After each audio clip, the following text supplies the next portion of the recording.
اور ہم نے ان میں سے پیشوا بنائے جو اولیاء پاک ہوتے ہیں، ہر نبی کے بعد اس کے تربیت یافتہ وجود اللہ کے سلیکٹڈ لوگ، وہ اس پیغام کو دہراتے رہتے ہیں، وہ کوئی نئی بات نہیں کرتے. یعنی کوئی ولی اللہ جائیں یا عالم فاضل آئے، وہ آقا پاک کے ارشادات کو ہی آگے بڑھاتے رہے، کوئی اپنا نہیں بنا سکتے، نہ کوئی ہے.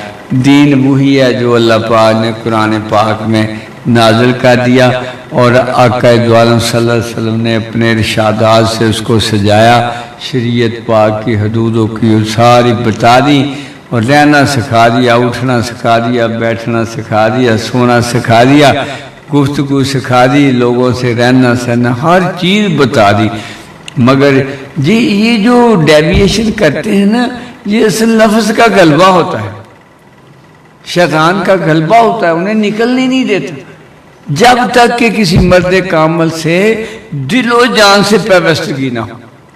حضور قبلہ سے گزری کیا خوبصورت فرما دے کہ وہ بعض بندے گلا کرتے ہیں کہ مجھے کچھ ملا نہیں، کہتے گھڑا جو ٹوٹی کے آگے رکھا منہ اس کا ٹیڑھا تھا.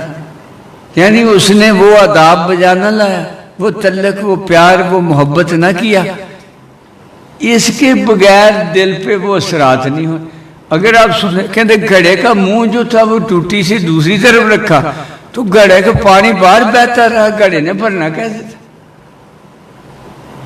ہے نا کیا خوبصورت مثالیں کہ گھڑا تھا تو ٹوٹی کے نیچے، مگر منہ اس کا ٹوٹی کے دوسری طرف، تو وہ جو باہر اس کے جس پڑتا رہا باڈی پہ اور پانی باہر گرتا رہا، اس نے اندر کسی شے کو جانے ہی نہ تھا.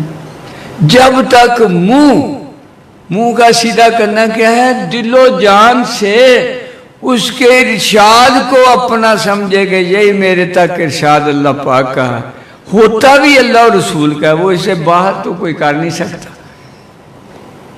کر سکتے باہر کوئی؟ سوال ہی نہیں پیدا، جرت ہی نہیں ہوتی. الخلیق تنظیم برائے فروغ تصوف بورے والا، دین کے فروغ کے لیے ہر پل کوشاں.